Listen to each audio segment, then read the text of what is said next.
Hi, welcome to this session, Success with People E-Insights. This will be a challenging session to facilitate and for you, many of you, to uh, participate in terms of joining without distraction. And the rationale behind that is the vast uh, amount of data, experiences and information that's coming in that's dealing with this whole issue of dominance. And so the political arena um, will impact our understanding and our capacity to um, remain within the context, the governance, the corporate governance context, that the intention, um, that which is our intention, is to look at it from a corporate standpoint. Hi, I'm Trevor E.S. Smith. I'm with the Success with People Academy, and I will be your guide as we examine why dominance works and how you can use it. I know, I hear you say, why would I ever want to use dominance? But let's go one step at a time as we examine this important issue. So, the context is that there appears to be greater appetite for dominant leadership politically across the globe. We see tendencies in that direction. And so the question is this also a reality in the corporate domain? And if so, what are the implications? Or are we insulated in the business environment from this tendency, this trend, this emergence of a number of, you want to call it, dominant leading leaders. Dominant leading leaders. All right, okay. All right. So in this edition of the Success with People E-Insights, we're going to give you three foundations, three reasons, three bases as to why dominance works, which is why people gravitate towards it. It works. We will also share with some of you, I know, some of the non-protesters, they say, I'll show you how you can also leverage dominance responsibly from whatever behavioral style is your preference. All right. So the first reason why dominance works is that people want answers. People want answers. There's a natural inclination for us to want to have some kind of assurance and guidance as to what the future will unfold, especially in uncertain times. We don't want to be floundering around and have to find a way ourselves. We want somebody to have the answers and to tell us, here's the path. And so that's it. So if someone comes and say, I know the way, then there's a tendency for us to heed that and to gravitate towards that person. So that's a big factor. If you just think about it, if you want to go back to your childhood, the security, what am I to wear, mommy? What am I to, mommy gives you what to eat, what to do, it's so easy to live a life like that where you can just go forward having someone make the decisions for you. And so, so that's part of it, that innate desire for clarity and confidence. That motivates many to place their trust in dominant leadership. Yeah. It's really easy and comforting if you could just say, "Oh, my mama, where are you?" You know. And if you look at the graphic to the right, you will see some characteristics. And by the way, that the design might have changed, but the content of that graphic hasn't changed from I've been doing this now, what, maybe 2 decades. So it speaks to getting immediate results, initiating action. And on the left side, it says problem solving, taking authority, challenging the status quo, yeah, being decisive. Those are characteristics of these style leaders, dominant leadership for decades, literally. And so if it looks familiar in terms of some of the characteristics today, that's how it is. Yes. Okay. So the other thing, the second major reason is that people admire confidence. If we are true to ourselves, we admire people who are assured, people walking with confidence and make decisions and so on. And so, we're lining up to do something and we're not exactly sure what's happening. And somebody steps forward, like we're in a waiting room, waiting for our flight. We're not getting any information, and boom, walks Trevor to the counter and demands information and shares it with everybody. Yeah, that's admired. Yeah. So we have some who say, yeah, I would like to get the information, but I don't want to go up, and somebody else would go up, and we're going to get information eventually. But there is a little bit of admiration for that person who takes charge and goes and makes things happen. So confidence is universally admired and desired. Many of us, again, even in a closet kind of way, would like to ask the question when it occurred, or make the comment, but we are saying we're not so sure as to how that will land, and maybe somebody else will have the same idea, and let me listen.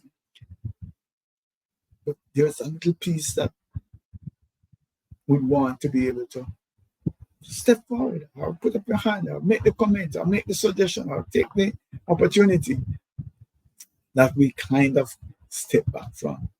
Just saying. Right? I'm not pointing fingers. I don't know any of you, so clearly I'm not,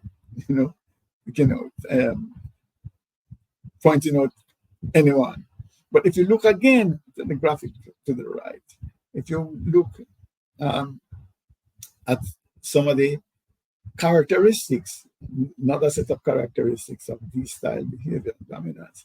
Yeah, of course, so there's a dominant. The daring, yeah, that's sometimes, yeah, that risk taking and that willingness to step out is an admirable trait in many instances. So some of that is there. Of course, on the left side, we have the challenges that have people be reluctant to admire the D style, the defiance and the dogmatism and the dictatorial, wow, approaches, right? So those are some of the issues. All right. So here's the big one. The really, really big one is that why dominance works is that people fear different kinds of fear. Fear retribution, fear conflict, fear punishment.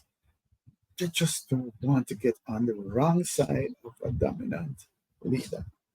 Someone who has power, somebody who could fire you, somebody who could deny you promotion. Yeah. So those are some of the factors that cause individuals who have a preference for dominance to move forward, because of this reluctance to confront or to get on the wrong side, then they get a free passage. That's one of the major reasons why dominance, the fear factor. And okay, fine, let us open out into the political thing. If you look at, let us say, the Russian situation, what do? You know, do you go down the road at Navalny or not? That's the question that we have. And so consequently, most persons are not willing to pay that price. And as a result of that, dominance, or the misuse of dominance in this instance, works. Yeah. So again, if you look at our graphic quickly, in terms of managing conflict or dealing with conflict, you see the competitiveness, on the right side, the dominance, the decile in the red, you see competitiveness and prefers not to lose. Those are traits that says, when you get into a conflict with me, bear in mind that I'm going to contend, I'm going to be competitive, I'm going to be assertive. You might call it dominant. And I don't intend to lose. And so if you have that mindset, many people hurt from that. Yeah. If you look at the S style in the green, for example, you see a difference. There's a patient approach. They want harmony, yes, and basically they see themselves as a victim, and they own it. Okay, I'm willing to give up my right for a peaceful life. That's a different mindset from in this to win. Yes. Well, let us look at the other two. The C style is basically, I suppose, maybe the one that might contend, but it's not a confront. It's more like a lawyer approach, where we take the case to court, kind of, situation, appeal to the evidence. So it's not the same level of direct content, confrontation. Whereas the I style wants to distract and deflect from it. So there's a conflict, but then we're not really calling it a conflict, and we're not really going to get our hands dirty. We just want to see how we can have peace reign. Yeah. Important to see why number 3 is so much of a factor in why dominance works. The mindset of the dominant individual is different. It is a win, it is a competitiveness, and it is going hard. Yeah? Go hard or go home. All right, so having said that, why, some of you are saying, why would I want to ever use? You're promising me to show me how I can leverage dominance, but why would I want to? Well, let us look at it. And that's why I was saying at the outset that it is challenging to have this session, because the characters that we see on the wider stage and some of the way that we depict dominance is not appealing. It's not something we see dominance as a very negative force, a very negative approach to navigating through life. And so that colors then our understanding and our appreciation for dominance. But as my job is to have a deeper understanding of what these behavioral styles are. And as we unfold and equip people with our discerning model of communication and leadership, we need to sort of clean up some of the understanding of dominance. Let me ask a question, for example. So let us look at a loving mother. Loving mother has a toddler who is just not dealing with the vegetables.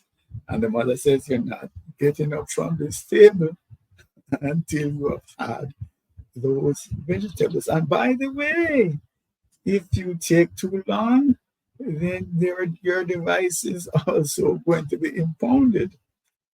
Now, that's dominant behavior. That's dominant behavior, but there's nothing wrong with it. So all I'm saying to you, if you understand dominance, don't think of bullies and people that are stepping all over. Dominance is useful in many contexts. Yes. So I'm just giving you one example of this nice, motherly, loving, caring person who's using dominance because they need to get the vegetable into the toddler. That's the kind of thing that we're talking about. That there are situations where one has to stand their ground. Maybe that's not a good phrase to use, but you need to be decisive. You need to make sure that certain things happen. Right? Defend your rights. Those are all dominant characteristics. And so there are times, and fundamentally, I need to get to this, where I'm making the point that when we talk about behavioral styles, we're not wed to a particular style. The idea, the concept of using this is that there are classifications of behaviors. So we have this, what I call this, these 4 bags, massive bags of all sorts of behavioral nuances in these bags. And we classify some of them.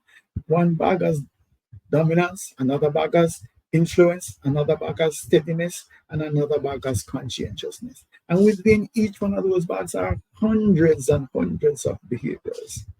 And so for us to navigate through life effectively and successfully, we need to discipline ourselves to choose the right bag, go into the right bag for the behavior that is most appropriate in every given situation.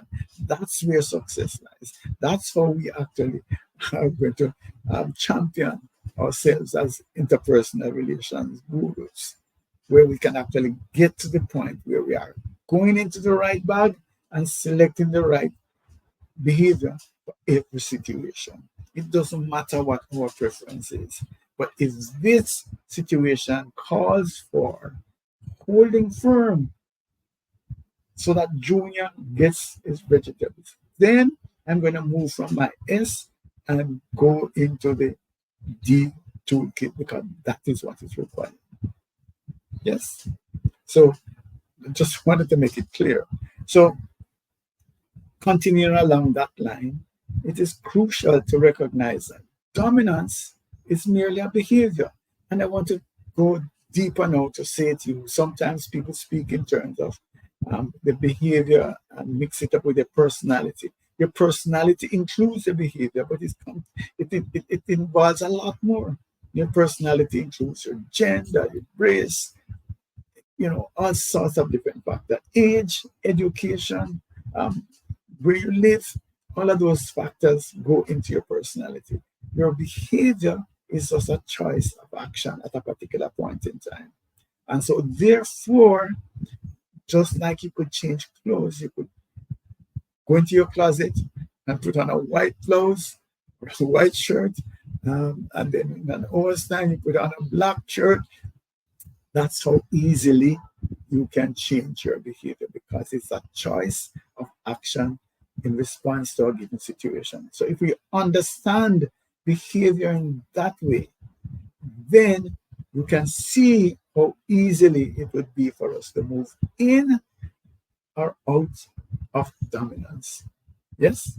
So we just go there, do our bit, and come back out. Yeah. So mommy, having got the vegetables down, might actually offer ice cream. And of course the relationship is there. A nice hug is a warm. So we're not living then in this tension. That's part of what we need to understand. I call it a day trip. that we need to make day trips into the bags from where our comfort zone. Yeah, make the trip to go and get the right tool and then come back. That's it. That's the key. If there's nothing else you ever get from this session, it is that the capacity to make the trip, come back, make the trip, and come back. All right. So, the example that I just given, we can move easily then from our S style, which is more reserved and people oriented, and decide to assertively stand up to a colleague who is behaving inappropriately. Yeah. And then, of course, having done that, we can return to the piece of our S style toolkit. Also, let us say that we have a preference for C style behavior, conscientiousness, structure, data, evidence driven. We could actually make a snap decision before all the data is in. And then, of course, we can double check later, but it means that we can, in fact, make decisions, take actions that require us to use tools that are not as comfortable for us. That's where the discipline comes. And we call it flexing our style, which means that we are adaptable. We are prepared to use whatever tool is ideal for the situation. Yeah? That's what how we master interpersonal relationships. All right. So the second thing that drives dominance, that would help you to leverage dominance, is to trust your gut.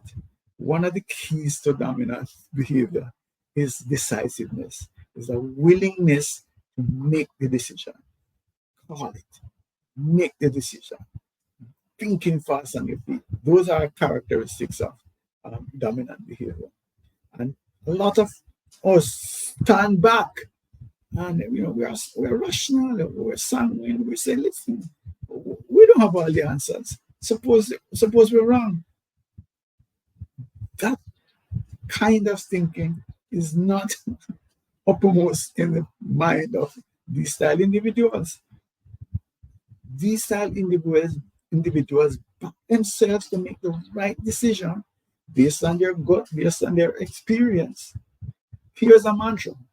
The D-style individual says, I am not unduly concerned about making the right decisions. I make my decisions right. In other words, I'm going to call it, and if I make a mistake, just by chance, I'll fix it.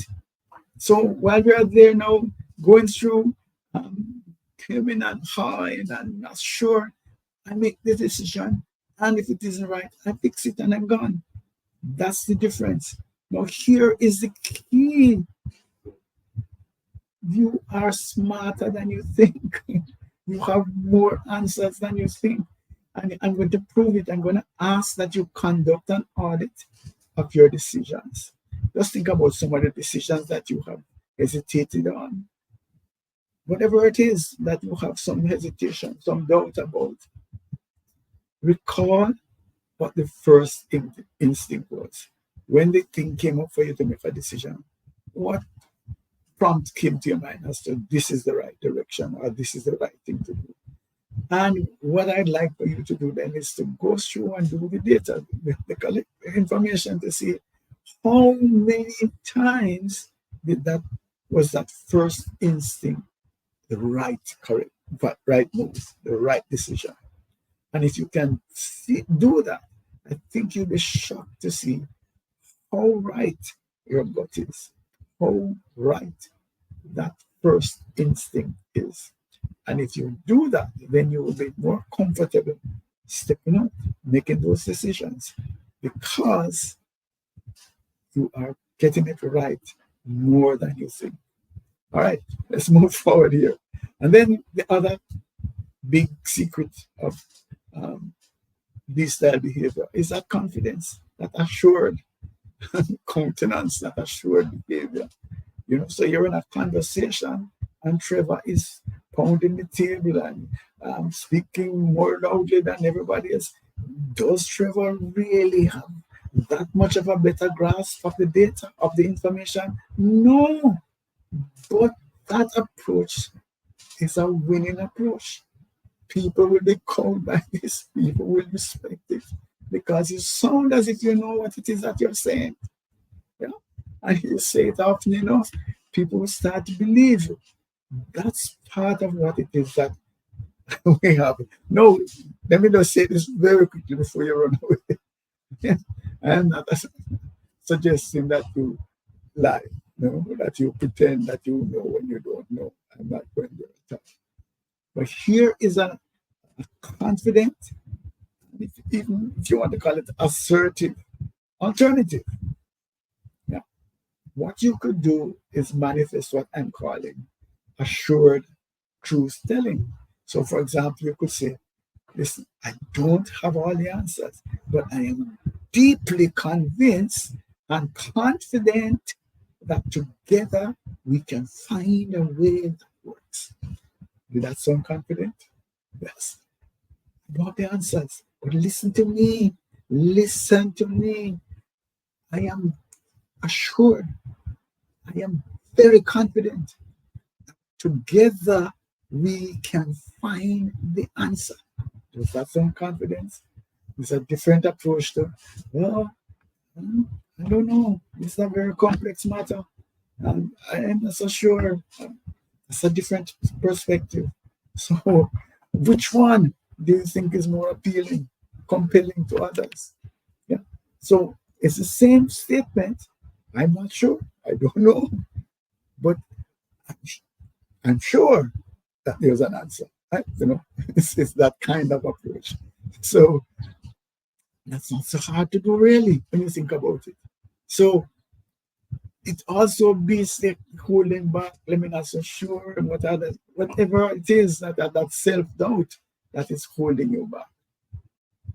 What is involved here is being forthright about the limitations while expressing confidence in collective problem solving. We got answers. Yeah, not necessarily me, but we got answers. And so we can be assured and embrace confidence without denying the reality. We're not succumbing to self-doubt either, and we're not lying. We're just saying we're confident. Be assured that there's a solution and we will find that solution.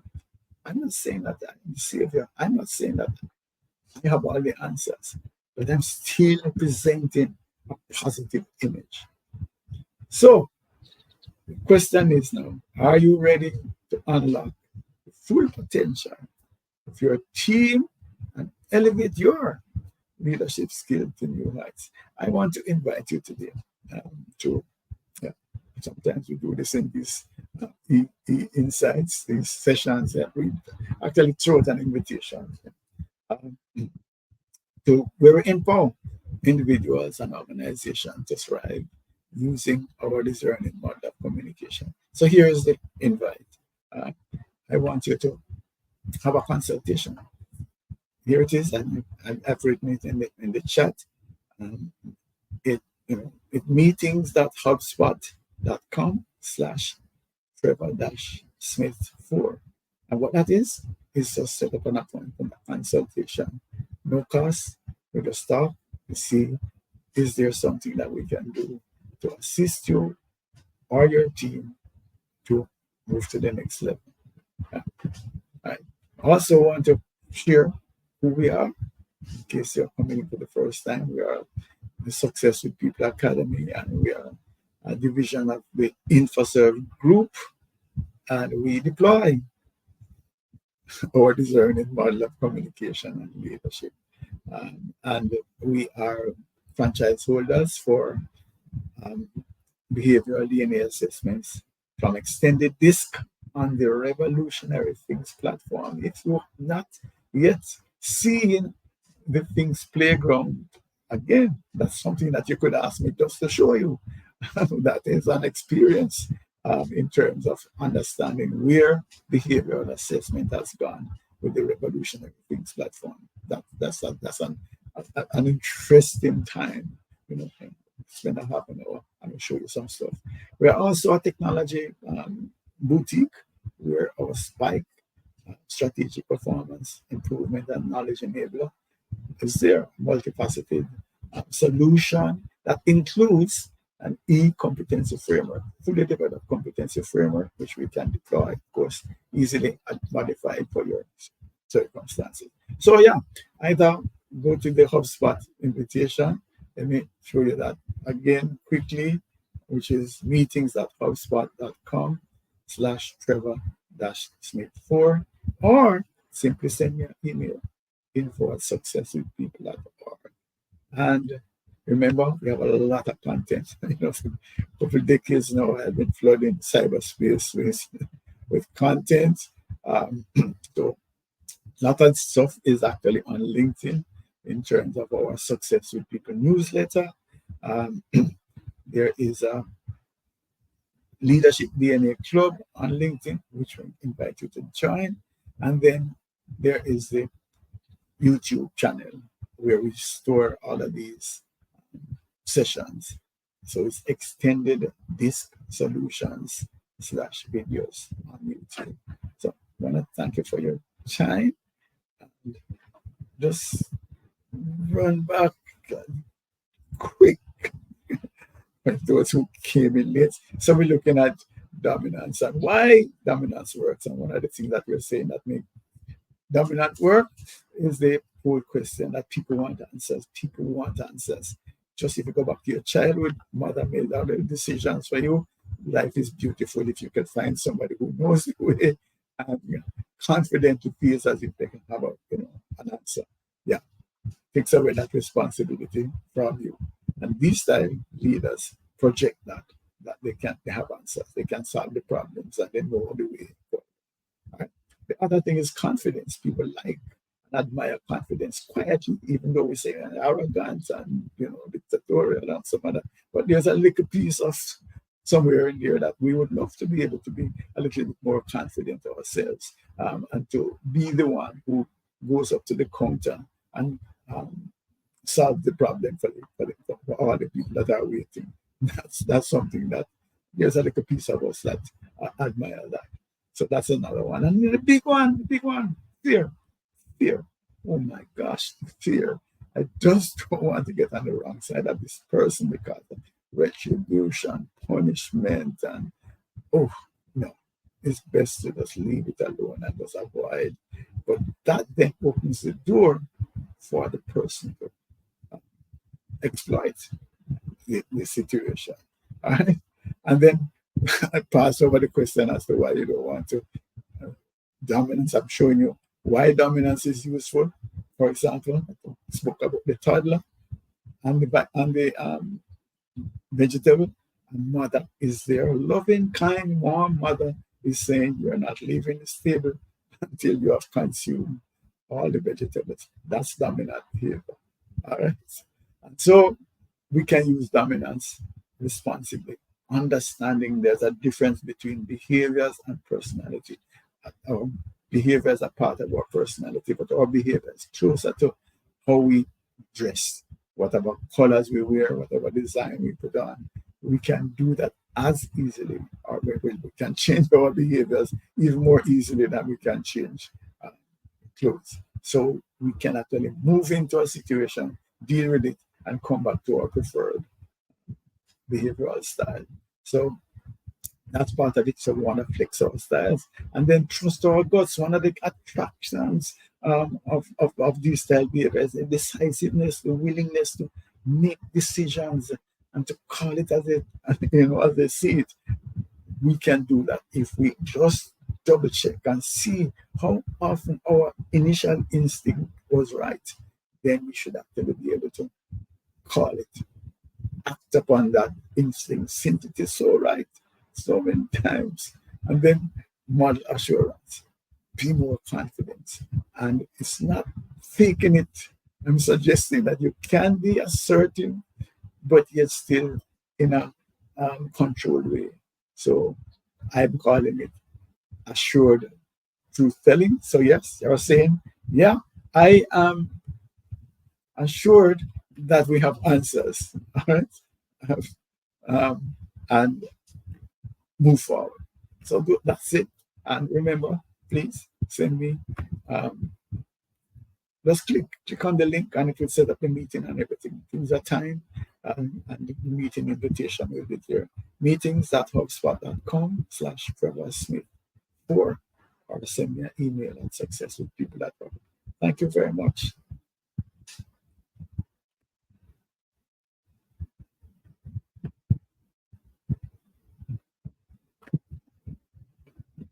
Thanks, Linda.